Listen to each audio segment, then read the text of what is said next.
Lemon 64 present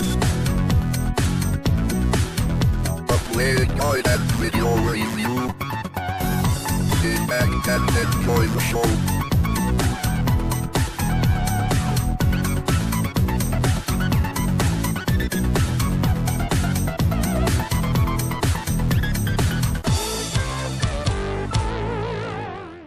Hey there, welcome to another Lemon C64 game guide and review. In this episode we'll be checking out Mercenary, developed by Paul Walks, produced by Novagen and released in 1985.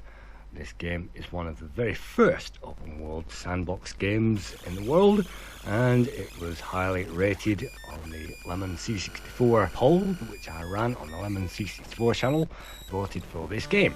And it's a very long game and it's a very complex game, so I hope you will bear with me. And even the loading takes quite some time there, and the loading music is quite harsh.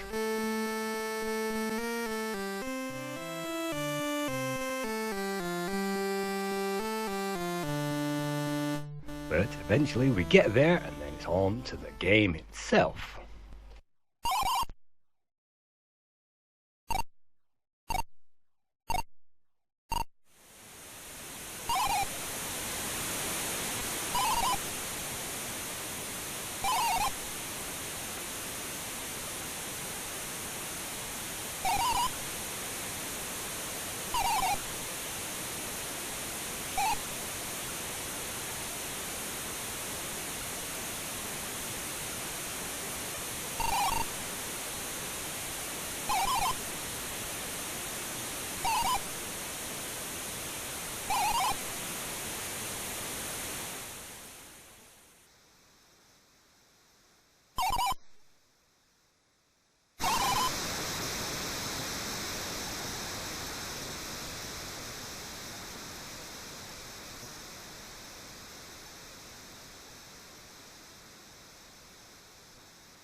In Mercenary, we find ourselves as a space pilot who's inadvertently crash-landed on the planet Targ.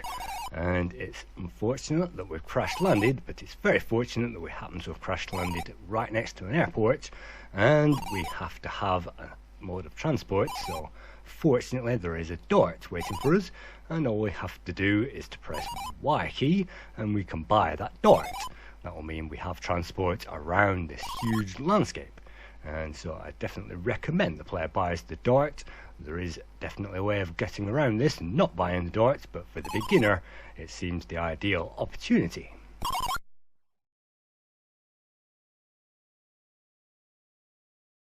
Controlling Mercenary is done by the joystick and the keyboard, and by pressing Y we can buy this craft. We can board it by pressing the B key, we can leave that by pressing the L key, and keys 1 through to 0 will control our acceleration. So let's just press a few of those keys, and it starts off slowly there. Keys 1 to 4 are very slow, and to gain any acceleration you'll probably have to press the 9 or the 0 key.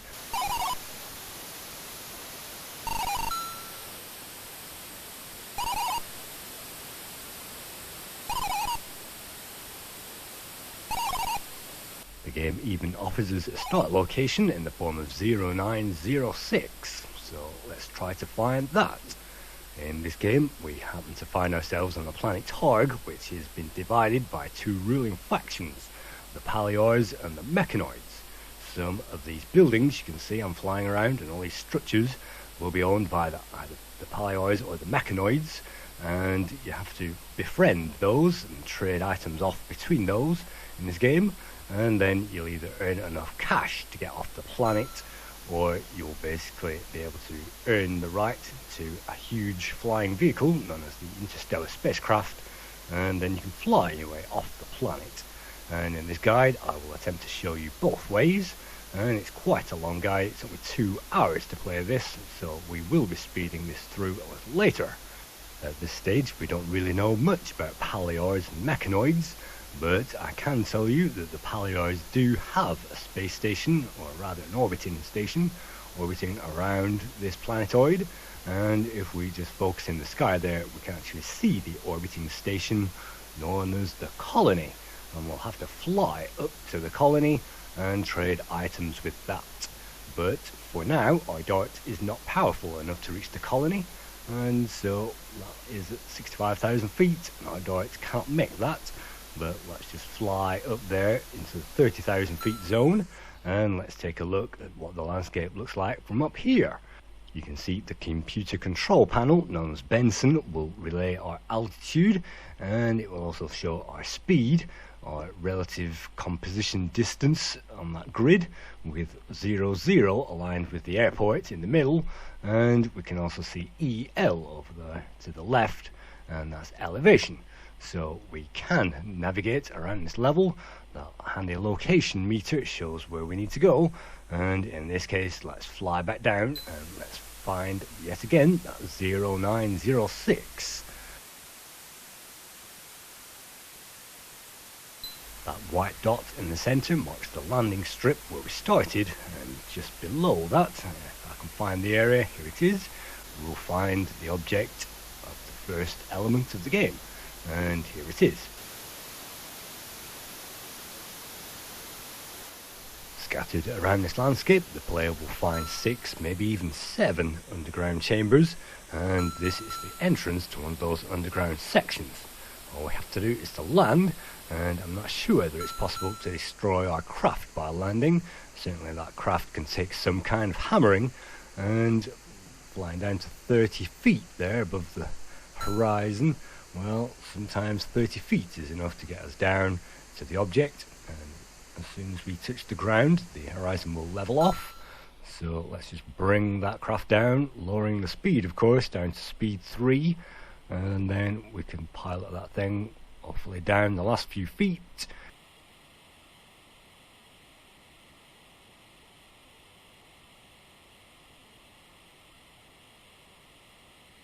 And eventually it will touch the ground, and that's a safe landing.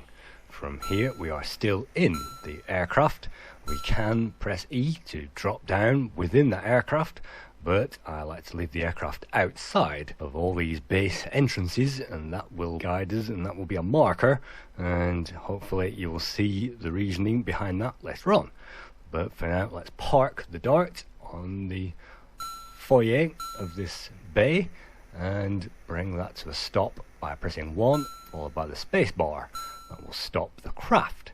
We can then press the L key to leave that craft, and we can also, well, you can see there that is now away from the entrance, just maneuvering that in there. Now we can press the E key to operate the elevator.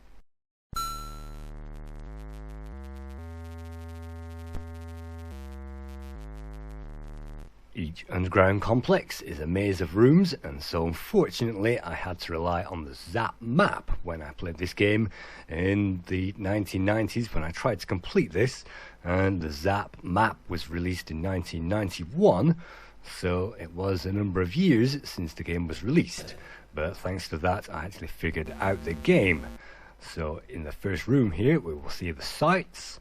If we press the T key we will then take that item, and that will be equipped onto our heads-up display. There aren't many items which do much in this game, but that definitely does something. In the next room, what do we find? Let's press the T key again, and we find an energy crystal. That will help later on. That is a trading item, and if we take that into a specific room, we will get cash, and those options will appear a little later on. In the meantime, let's negotiate these long corridors, and it isn't obvious which way to go. At the beginning, a few signs and maybe an arrow wouldn't have hurt this game, but if you choose the correct path, you'll find more items.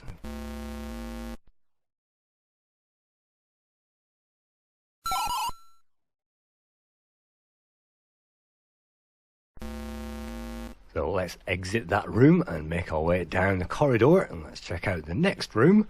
And here we will hopefully find the location of the item that we are looking for, and that is the briefing room and the briefing to this entire game.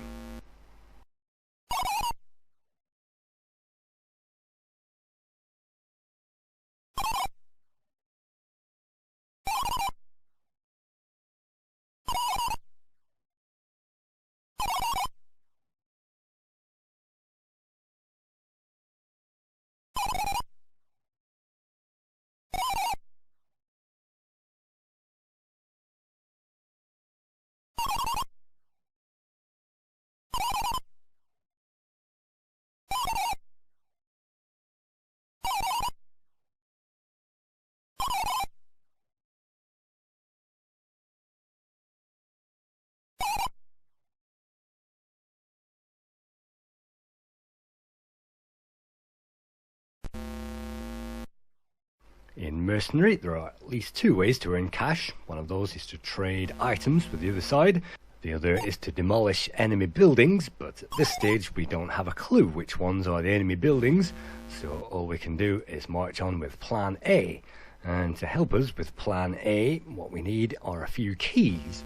The keys in this game are very well scattered around, and unless you know where they are, it's very difficult to find them. Luckily we have the map. But if you don't have any keys, well, you're going to have to use something else. The keys are used to get through doors which are the very same shape as the key, so it won't be very hard to find those difficult to get by doors and to recognize what key that they use. But I'll show you this extra feature as well a little later on. If you manage to collect the kitchen sink, an option available to us is to collect this spider's web. What the web will do will unpick every single door in the game, and all you need is the kitchen sink and the spider's web, and you can get through everything. But we have not found the kitchen sink as yet, and so we'll have to leave the web behind. And just to show you how to complete this game the legitimate way, yes, we are going to find all those keys. On the map you can see I've shaded the keys in green, all the important objects are in yellow, or rather orange as it may appear on your screen, and the major room, the red room, is obviously the briefing room that we've been in, and there is also a blue room which we'll visit later on. But for the moment, let's get back, and you can see that green on the map. Let's try to find that key, the first of our keys, and that should hopefully reveal the next section of this game. And here is our first huge key. Let's collect that, and nothing will appear unfortunately to tell us that that is a key, but the huge doors that we will find in that shape virtually give that away. But it would have been nice to find something on the Benson computer which tells us that that is a door key. But here is one of those doors. We don't have to find a lock, all we need to do is to collide with that and the door will magically open. And so, exploring these ante-rooms, we'll find a large box. That really is a large box, and it makes you wonder how large our craft is to hold that. And we can actually hold 10 items. As long as we have 10, then we cannot collect any more, but those 10 can be any shape or size. And at this stage, collecting 10 is no problem, but later on we'll have to swap those around. Let's escape that little room which we needed the key for, and now let's head back to the main complex, and now let's use that key to again unlock the next part of the game. And once again, without the Zap map, this game would be very hard indeed. That is a teleport room, and that is actually the exit to a teleport room. Wandering in there will take us absolutely nowhere, and the exits are always marked by the line going diagonally, and the ones which will actually teleport us are marked by a cross. So I do not like the one-way teleports, I like the ones marked by a cross, and we shall certainly see later on me using those to the full.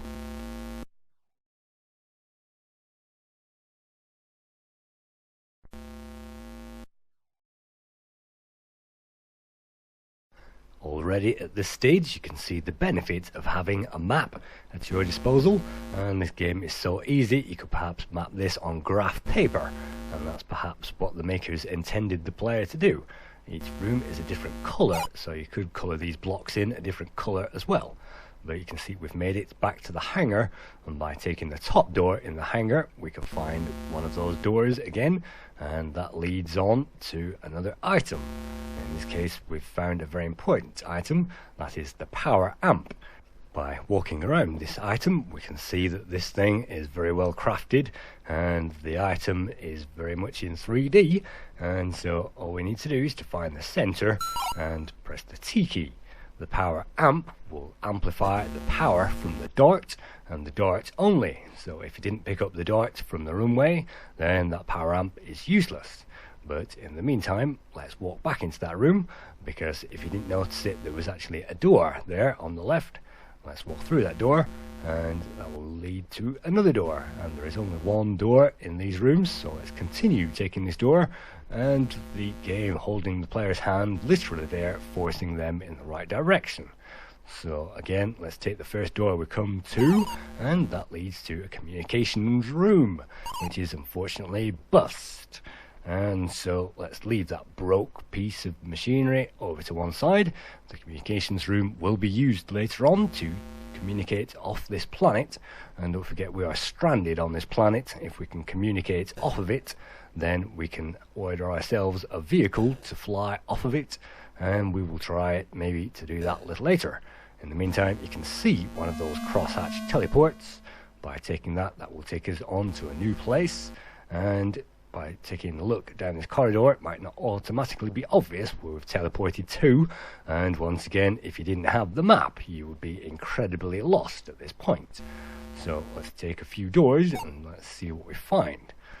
The banks will give us a rough idea of how much cash we've got available, and those tend to be in blocks. But the good news is we've found a useful armament. And again, that's another thing that we can trade later on and get some tremendous cash from. And as long as we are holding that item in that appropriate room, then hopefully the computer will tell us.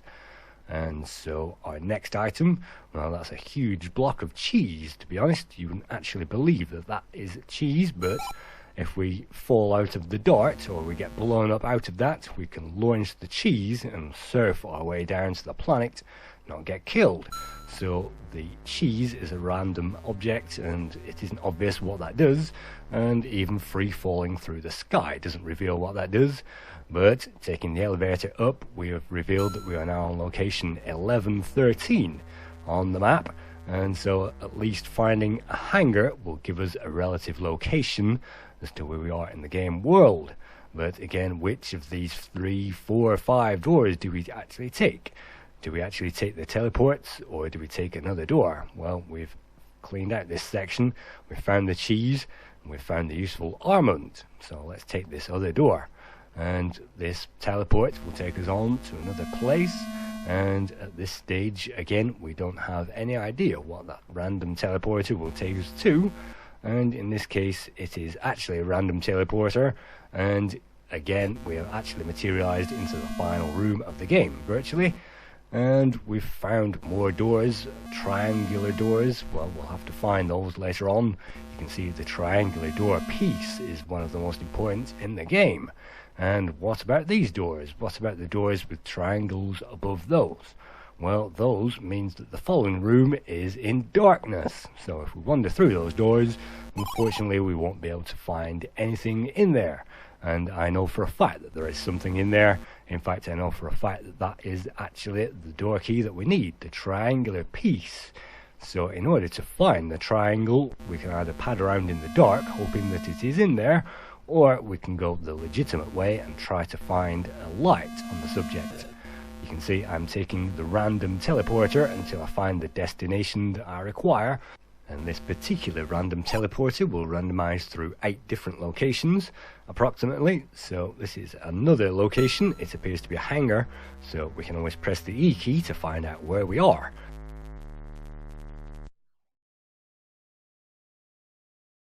You can see there location 8135, which appears to be off the map altogether. So maybe we wouldn't even have found this location without the random teleporter, and we wouldn't have found that without the Zap map. So let's continue on our way. We have found a brand new location and yet another hangar and yet another key. So let's grab that. we'll have maybe 9-10 keys by the end. I'm not quite sure, maybe you can count those on the map, but we'll have a lot of keys by the end.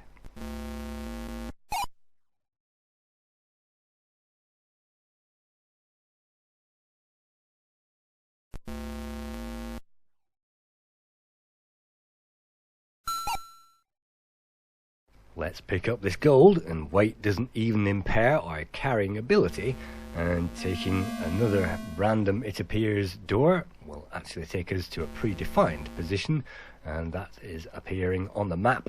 And you can see right at the bottom there, you can see 2 dark doors, and we find a locked door at the end of the passage, so that's a no way out at this stage until we find a means of a light and we find that key.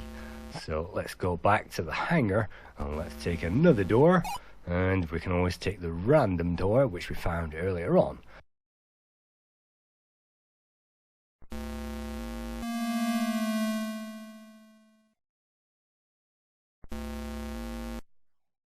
In this case, the random teleport has taken us just where we needed to go, and that is to head towards the blue room you can see on the map.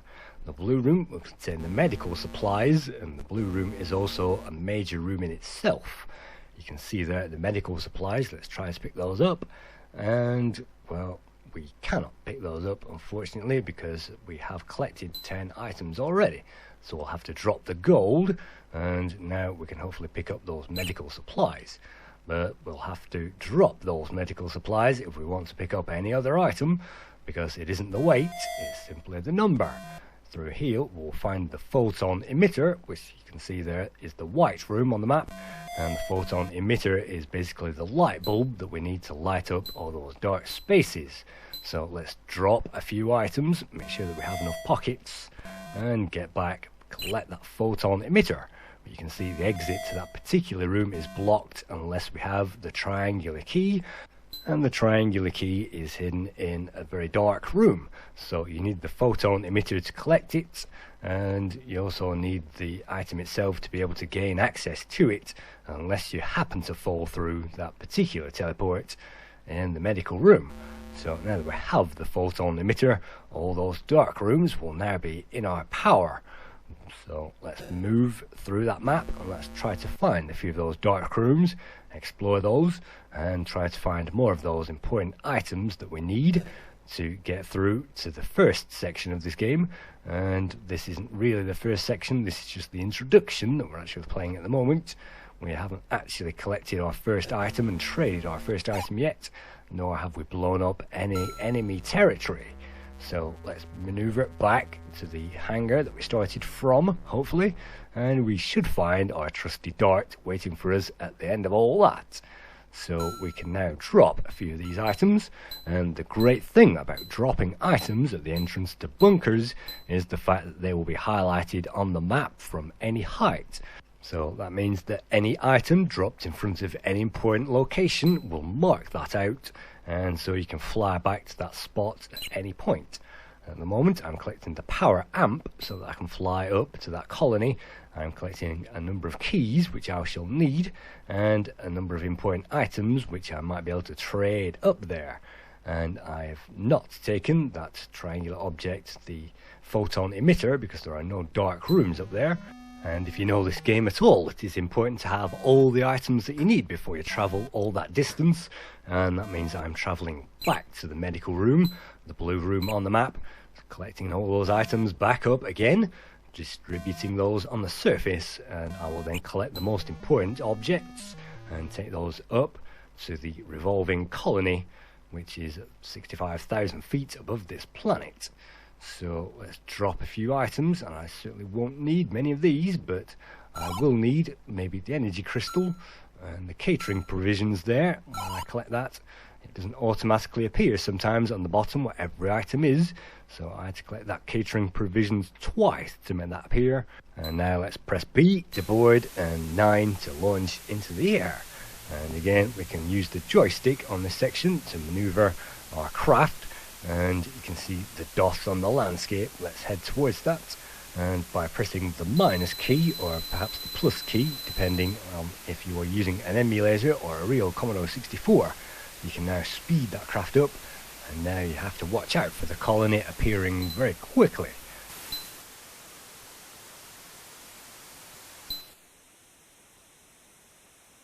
Everything looks rather small from up here, and even this tiny colony looks rather small, so let's head on over to that. And yes, we are still playing speeded up video here, so as we approach the colony, let's actually slow that back down to real time, and then you can appreciate the speed of this game. And what we have to do is to land on that quadrangle there, you can see on the top, maneuver our craft into that, and then if we press E, that will operate just like every other elevator.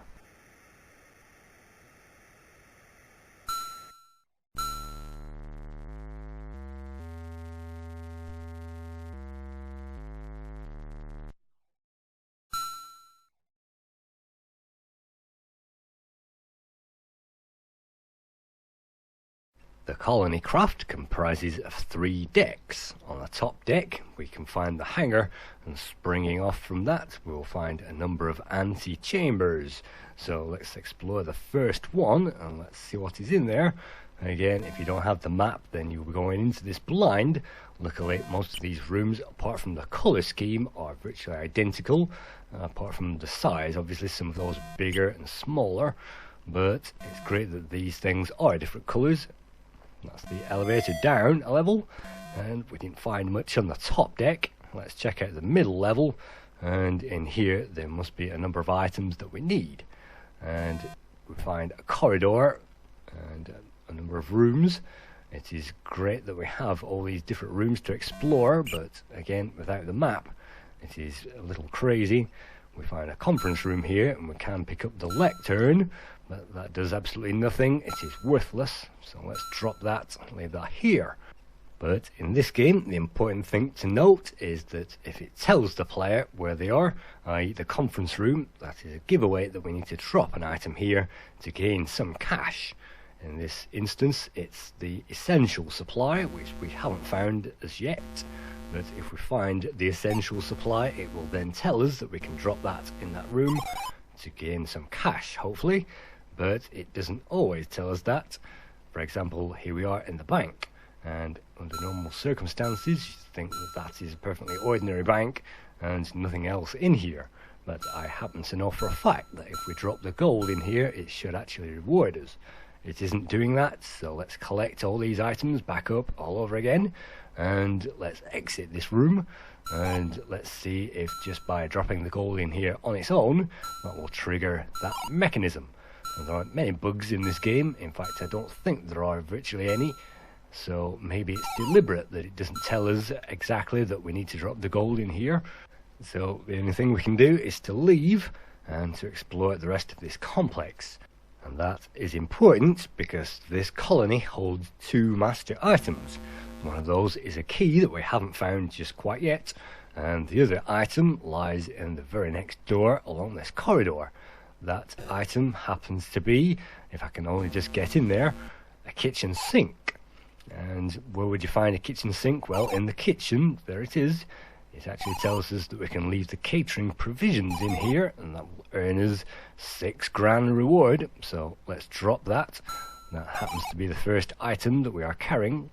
So when we drop that item, we can no longer pick that up, and we get the credit for doing so. But in order to pick up the kitchen sink, we have to drop everything else. So let's drop all the other 9 items that we are now carrying, and let's march over there and let's attempt to pick that up. Pressing the T key can also pick up an adjacent item, and in this case we've managed to pick up the cooker. So let's drop that, pick up the kitchen sink, and that will now extend our arsenal capability, our inventory, to 20 positions instead of 10, and so we can now collect 20 items instead of just the 10, which is great because you've seen I had to reshuffle those items simply to get to the colony in the first place. So let's pick up all the items that we need, and making sure that the bar of gold is the last one that we pick up, and then as soon as we walk in here, hopefully it will say in the exchequer we can leave. There you go, I've just dropped the bar of gold, but it still goes through the procedure anyway. In the exchequer we can just leave that bar of gold for 100k, and it's just paid that cash. which gives us 164k. Well, that's amazing. That's 100k more than the Commodore 64.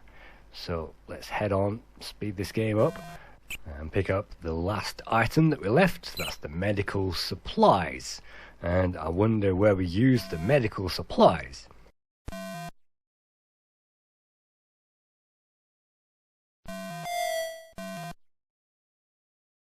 Exploring the bottom level, we will find the answer to that as we use our medical supplies in the infirmary, and that will give us some more cash. So it will tell us if we are happening to hold that item in that room that we can use that, but if we do not hold the item, then unfortunately the computer will not tell us that we need to use an item in that room. But as we know, if it comes up with a name of a room, then usually it will enable us to drop an item in there. The exception to that rule is the commander's brother-in-law's room, which is very nicely decked out there, and speeded up like this, it's very nice, but there is nothing to drop in that particular room. And you may notice that we picked up a key earlier on. The anti-time bomb is now in our possession, and I think that's about all that we can pick up on this bottom level. That's a mysterious teleporter which randomizes all the items on the planet's surface, so do not go through that. And the power room, we can actually leave the energy crystal in here, and so let's rifle through our arsenal, drop the energy crystal. Perhaps it would have been nice to have a way to cycle through the items that we currently carry, but this being 1985, maybe that wasn't even on the horizon. So I think this game is mind-blowing in its scope and its size, and maybe padding through all these endless rooms may seem tedious, but as we now exit the colony, which is flying above the planet's surface, we can now hopefully return back to that hangar, fly down again and continue our open world adventure. And yes, we can take on this adventure in any order that we like. We can go for these items in any way we choose, and on this particular version the player can hold down Control and S to save the game at any point, and Control and L to load that back up again. I'm not quite sure whether that was native to the Commodore 64 tape version, and yes, I did have the original tape cassette version on my C64, and coincidentally I also had Mercenary Escape from Targ on my Amiga, because the previous owner had collected this in the 10-star pack along with the Pteropods and all these other rather crap games, but Mercenary actually was a really good game, and on the Amiga the graphics are crisper and of course much smoother and quicker as well. But apart from that, it is an identical game. So let's fly at high speed, let's just speed that up again, fly as quickly as we can back down to that planet's surface. And it's great that this kind of detail was all loaded into 64K, and even though these things are vectors, they do move at a significant rate. And as I say, the Fractalus games existed before this, but it wasn't an open world game, and even games like the Eidolon had appeared before this, but that wasn't open world. As far as I'm concerned, this was the first one to really pioneer a huge map, and the size of this map is measured in kilometers rather than meters. And of course there are very few games even today which use such a huge map, even Grand Theft Auto, and you can see there are objects off the side of the map. And remember, all we have to do is to leave an item by the entrance to one of those bunkers to make it visible from any altitude, but you can see we have done that to the southwest of the main dot. The airport where we started from, that is the first bunker, but I'll be actually taking you to the Mechanoid bunker right now. That location is location 0300, and we appear to be on 03-01 at the moment, so that makes me off the edge of the map. And so we'll have to, there you go, 00, that means we're on the corner. So let's just skip through this video and jump to the point where we are actually over that point. And now we can hopefully see, once we reach below 1000 altitude, 1000 meters, then that thing should pop up and we can now fly into the Mechanoid base. And once again, it isn't obvious or apparent that this place is actually the Mechanoid headquarters, nor does the game actually mention the fact that it is here. So maybe the player has to explore and find this place for themselves, and of course there are teleports and things like that which will actually teleport us here. So once we find the position 0300, then we can fly to that spot, and obviously the Mechanoid base is important, just as important as the colony that we've just left. So let's speed our way through again. It can take some time on that 64 to get us down there, and then it is a matter of gliding us home. The Dart is a very nimble aircraft, and it doesn't make too many mistakes if we don't. And so let's not park outside for the moment, let's lower ourselves into that space, because what we actually find in this complex, if we press L to leave our trusty darts behind, sometimes we'll find extra aircraft in these bunkers, and in this case the hangar reveals a Mechanoid aircraft, and so we can jet off in that and make use of that. And so we could have used the aircraft from the beginning if we could have walked here, and there are maybe 7 craft in the game that we can actually fly.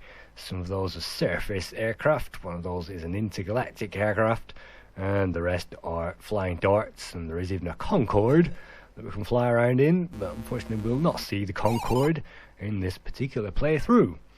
In the meantime, we are exploring the Mechanoid base, and unfortunately there are no Mechanoids here to blow us away, and I don't think we can die in this game. And as long as we continue, no, we won't die every 10 minutes like Elite, we can continue as long as we like. And so observing the doors there in the Mechanoid base, which door do we actually choose? And I actually took a moment there to pause to observe the map. So here we go, this is the Mechanoid briefing room.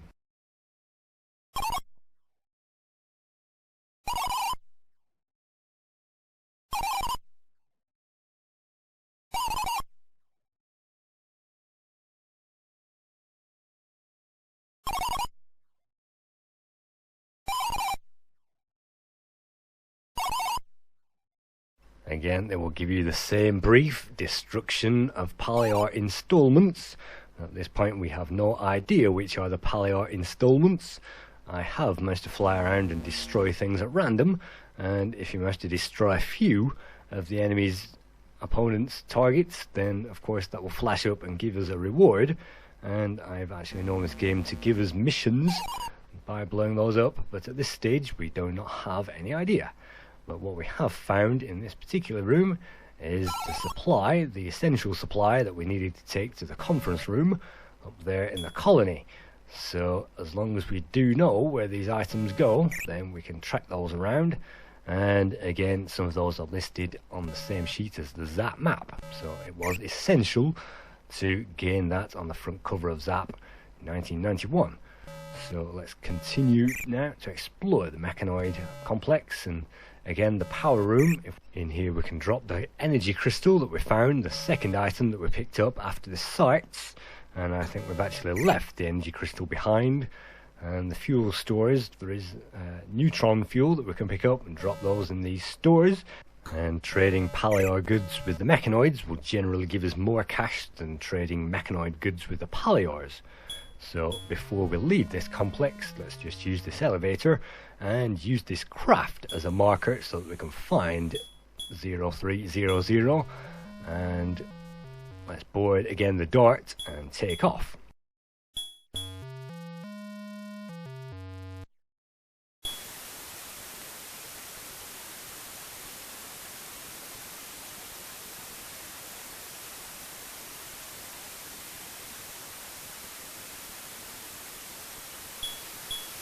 You can see the speeded up footage, everything runs super smoothly, and at every junction there will be something on the map that you can blow away for something, and sometimes there are random rocks which appear to do nothing, and there are bridges and buildings and complexes and things like that. There are even a huge sign which says Encounter. Encounter was the first game designed by Paul Walks, released by Novagen in 1984. Paul Walks created Novagen with partner Bruce Jordan, and he also created this game with partner Bruce Jordan. Paul Walks created the code and some of the level design. Bruce Jordan created the other half of the level design, and together they created this in 1985. After Encounter and this, they created a sequel known as The Second City in 1986, and that was basically a data disk. It randomized the objects and created new rooms and a new complex, but it was basically Mercenary 1 data disk. So that was The Second City, and they went on to Battle Island in 1988 for the C64 and the Amiga. Very much a Commando clone, maybe a little better even than Who Dares Wins 1. But after Battle Island, we also find Damocles, which was Mercenary 2, which they released on the Amiga and the Atari ST 1990. Damocles is an unknown classic, and very few people play that today. But then they also went on to Mercenary 3, the Dion Crisis in 1991, again for the 16-bit machines, the ST and the Amiga. And Mercenary 3 is very popular with the Jim Plays Games channel, and if you are a fan of YouTube, check out the Jim Plays Games guide, the ultimate guide of Mercenary 3, the Dion Crisis. And after that, well, they only created one more game as far as I know, and that was Legends of Valor. Paul Walks helped with Legends of Valor in 1992, and we've reviewed that already on the Lemon Amiga channel. But I think Paul Walks is an unsung hero, I'm sure you will agree. Meanwhile, back on the C64, we have created a situation where the useful armament has found its way to the enemy, and for that our bank account is now raised all the way up there to over 500,000 credits. Those are the scores I like to see in a computer game, and I like to see games where score matters. In this game, score really does matter, because if we can accrue 1,000,000 credits, we can earn the right to buy our way off this accursed rock, and we are halfway to getting there already. But one thing which stands in the way is collecting more of these items and knowing where to drop those off. So let's leave again this complex by way of the commander's room, and in the commander's room we actually find the exit to a teleport. Yes, there is a teleport in the Pallior base which exits into this room, and unfortunately we cannot go both ways and save us that trip. So unfortunately we're going to have to leave, and let's leave the commander here for now. Right at the end of the game, the Pallior side will offer us 250,000 credits for this guy, and that will get us most of the way there. And so that is really great. That gives us most of the points by trading the commander to the Palliors. But of course, if you want to do any more trading with the Mechanoids, it is best not to trade their commander early on, because they may not trade, I'm not quite sure. But let's leave the commander here for now, and let's also leave our darts here for now, and let's check out the Mechanoid craft. You will find the crafts in this game virtually handle identically, and there's nothing really dissimilar in the different craft. So the altitude, the maximum altitude of course varies from craft to craft, and of course the land-based crafts cannot be taken beyond altitude 0. But every craft in this game has a fire button mechanism, and if we press fire we can hopefully destroy items in the landscape. So let's see if we can actually activate that. Let's find an item, or let's see if we can't blow that up. So let's fly over a few random objects, and here we find a bridge. Unfortunately, crashing into the ground will throw us out of that vehicle, but you can see our vehicle has not been destroyed. And so let's climb back into that, and we have not been destroyed, and we can continue there. But unfortunately, you can see I'm pressing fire, lobbing bullet after bullet onto that bridge. You can actually hear it is collapsing, but it is not. So let's fly a little closer and see why not.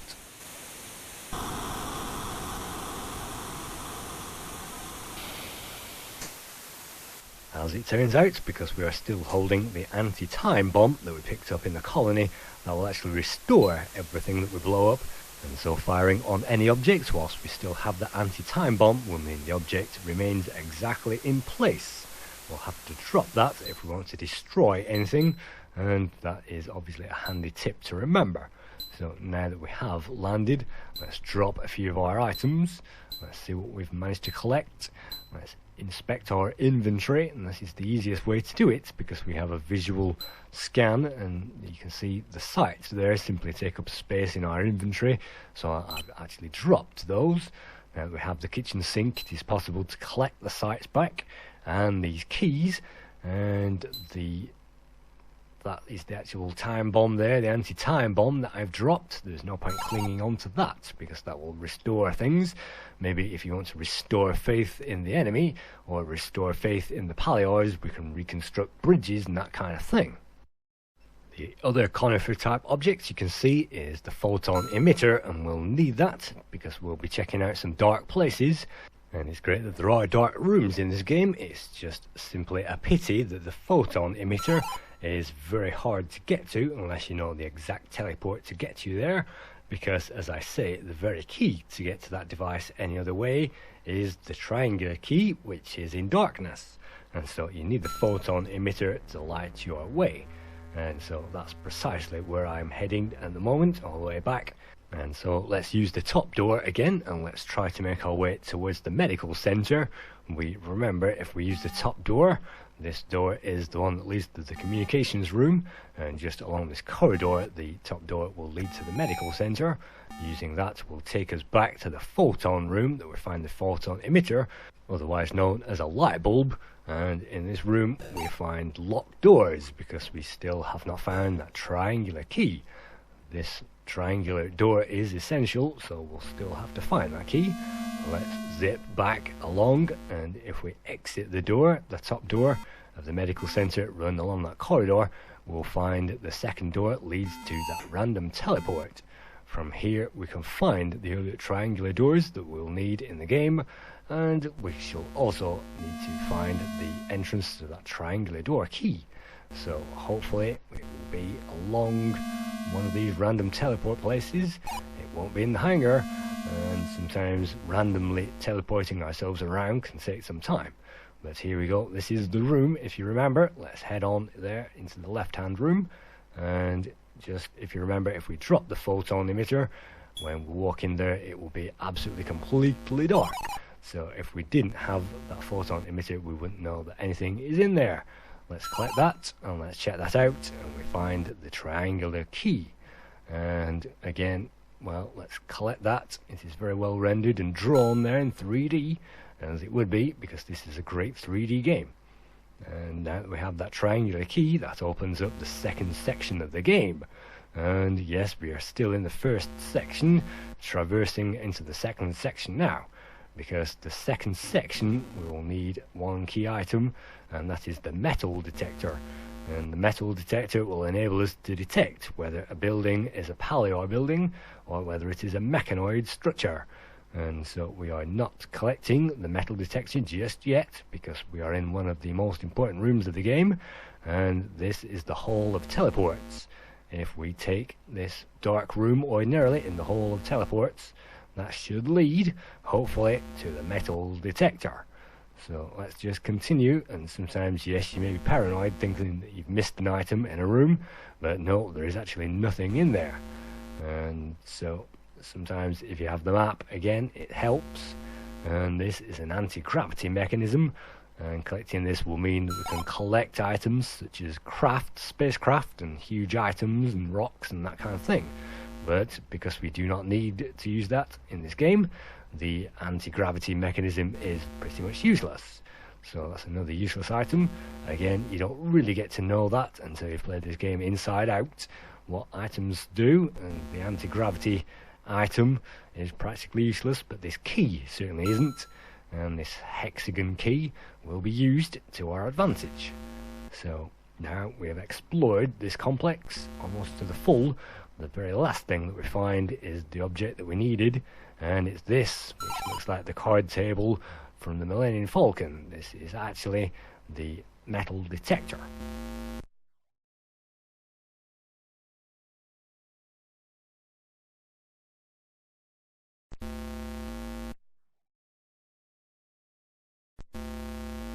Just like a Dizzy game, it's very hard to distinguish which items which we need and which we don't, but I can tell you for a fact that this coffin is dead weight, and so there's no point picking that item up under any circumstances.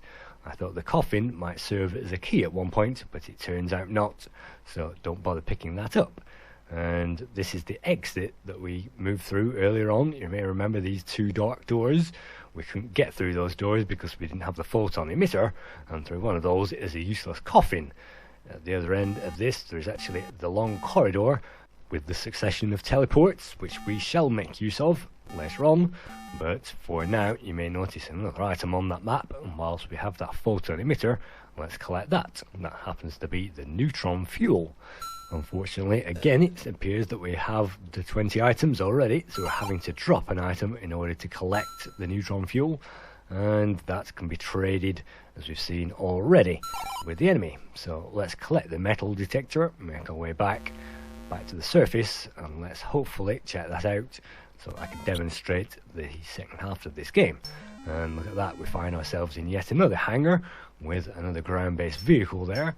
And yet again, let's drop all those items, arrange those out so that we can actually see what we've got, and we can leave those crap items behind, remembering to pick up the kitchen sink as the very last item in our inventory. So let's grab those keys.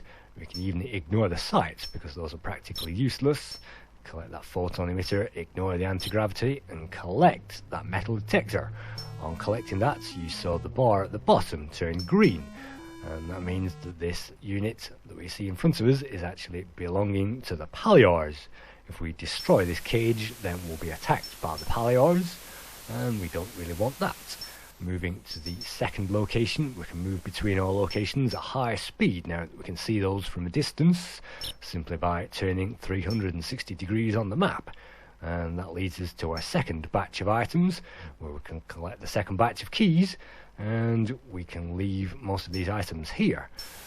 Now I am choosing to use the Mechanoid craft. Let's use the Mechanoid craft to blow up a random item on the landscape. You can see at the bottom it is still green, so this thing belongs to the Palyars, and hopefully now we'll gain a message that a Palyar craft is now attacking. If we can destroy a number of bases or targets together belonging to the same unit, then that will credit us because the opposite side will give us those funds. But in the meantime, we'll have to avoid fire from enemies of whichever side that we are shooting against. So this is still green, so perhaps the Mechanoids will give us some cash for blowing this item away, or perhaps not. So let's move on to another intersection, and keeping an eye on the bottom bar so that will change. Let's try again with that bridge and see if that collapses, and yes it does, with a very nice collapsible effect. And the Palyar ship is still attacking. Let's try to find a safe haven, and as soon as we dip into those underground bases we should lose the heat. And we can blow those out of the sky, but it is very difficult. According to the tips, it is best to fly backwards, and you can fly backwards in this game pressing the plus and the minus keys, and if you do that you can blow those up. So you can see we have now arrived at 0906, once again thanks to the items on the horizon giving us the tip to where that base is. And as we make our way slowly and jerkily, once again using the Commodore 64's great graphics engine there, and to my mind the only thing which could ever touch this was Elite, released the year before in 1984. But let's try to land this thing before the enemy catches up and try to escape. It is firing a missile. Can we evade that thing?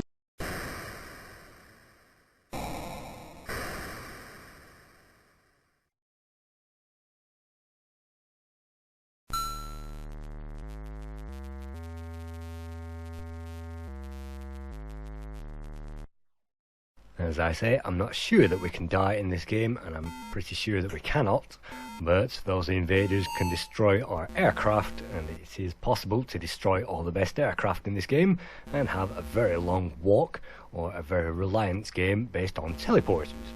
But it is great that there are teleporters in this game, and even these bland rooms are easy to navigate if we know the correct route. Unfortunately, this map is huge, and that lies at its disadvantage, because when I played this game very early on in my history, I was overwhelmed by the huge map, and I couldn't really navigate around this. Basically, it took maybe 6 months of padding around before I collected enough items and enough cash together to escape this base. And at the moment you can see I'm collecting one of the most important items, that is the aerial, otherwise known as the antenna. And using this item, which can be found actually in the jail apparently, which is where we are at the moment, let's just teleport ourselves out of there, and by using this item connected to that communications device that we found earlier on, that will activate that, and then that will activate a radio message out into the universe. Let's go through all these doors again and try and find the room. Here we are.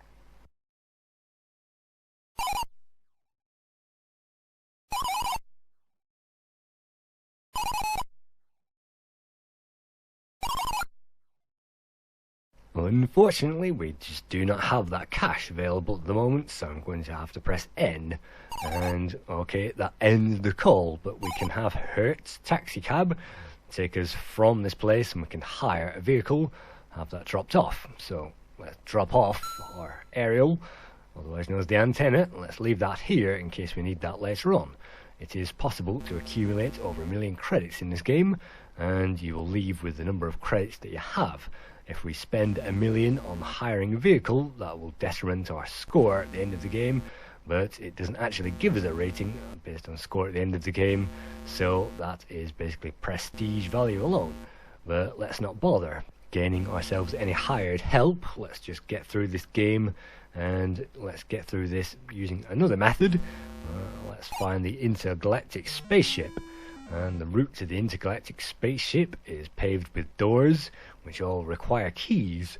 And again, if we have the kitchen sink, we can pick up the spider's web, but for the main part, we're going to have to collect all those keys if we want to enter the base. And at this point, the player is supposed to fly around the landscape with the metal detector and to gain allegiance from one side or the other. And you can see the bar at the bottom of the screen will go purple when it isn't aligned to anybody, and then watching that it will go green when we're above a green paleo object. And so now let's find a blue item, and here we go, let's destroy that. And lo and behold, upon destroying that item, we will be quickly tried to be arrested with another bust from the Mechanoids, having destroyed a Mechanoid target. There are large targets, and even the Coach and Horses pub is available in the game, if you know where to find that, and a huge sign, as I say, for encounter, but if you destroy the huge sign for encounter, you cannot actually leave the planet until you use the anti-time bomb on the sign to reconstruct it. So that's a little humour at the author's prerogative there. And so here we go, let's fly back down again, real time, and let's try to land this craft, again avoiding the incoming fire from that Mechanoid.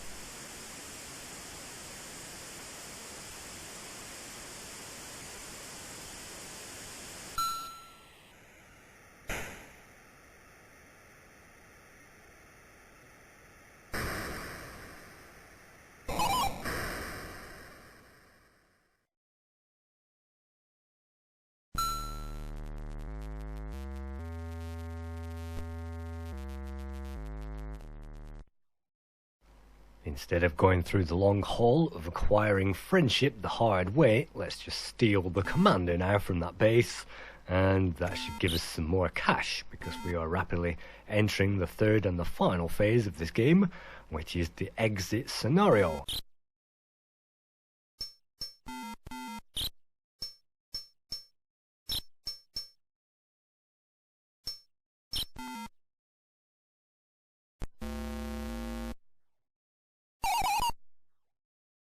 It's also quite funny that the Mechanoid will carry on talking even though you've picked that guy up, and he also says something funny when you drop him down on the floor as well.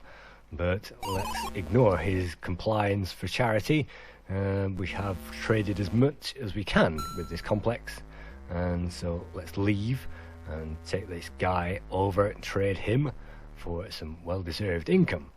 We will find our dart here remaining. Yes, we have blown up our Mechanoid craft, and we have blown up our other craft, you can see flattened on the floor there, but arriving back with our dart. And yes, the landscape is slowed down if we drop off all these items. You can see the essential supply, we still not have taken that to the colony, and unfortunately we can only deliver our commander to the communications room, in fact the interrogation room on the colony. So not only can we pick him up, we'll have to pick up the power amp as well to get us to the colony, and we can also pick up the essential supply, the one that says Pepsi on it as well. But let's not bother doing that for now. Let's just climb into that aircraft and ascend all the way up to the colony craft and drop off our friendly commander.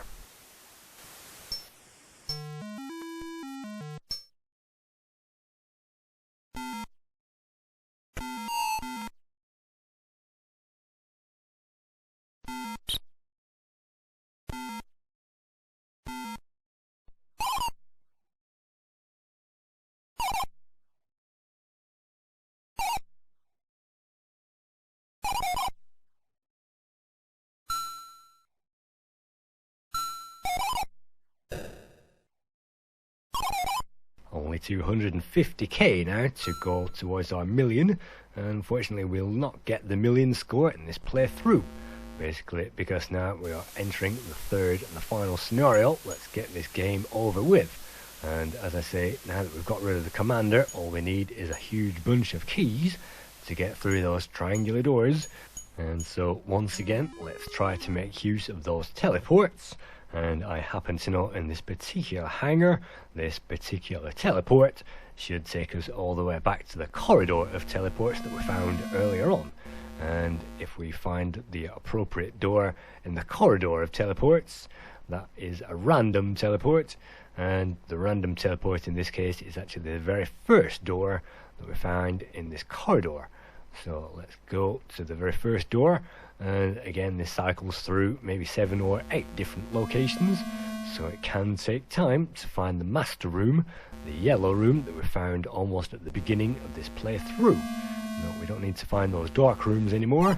We've already explored that hangar, and we've already explored that hangar as well. So let's persevere, and this looks like it could be it, and in fact it is.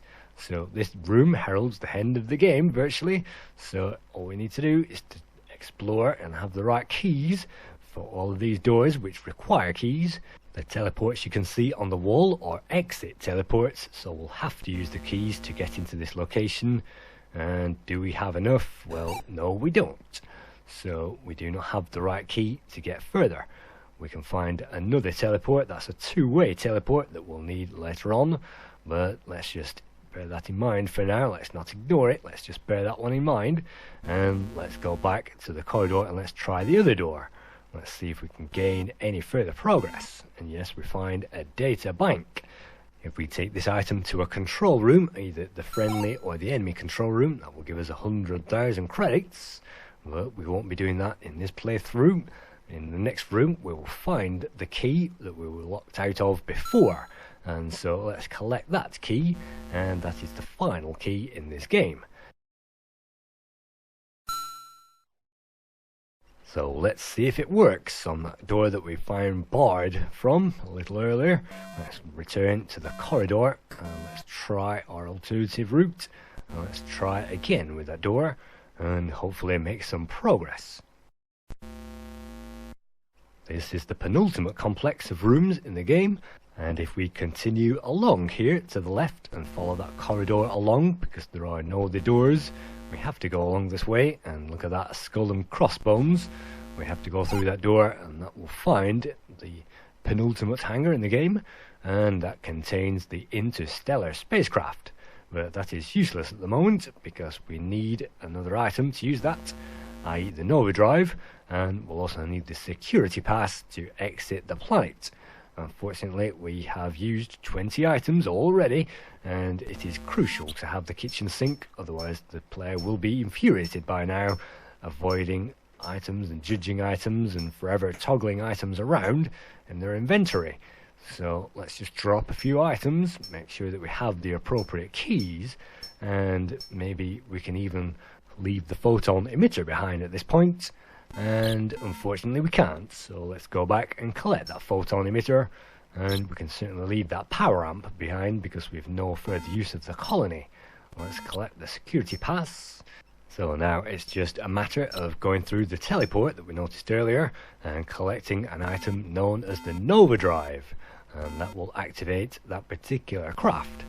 And again, it is vital to know where each and every one of these teleports goes, and only these teleports will lead to this final complex, which you can see I'm in at the moment.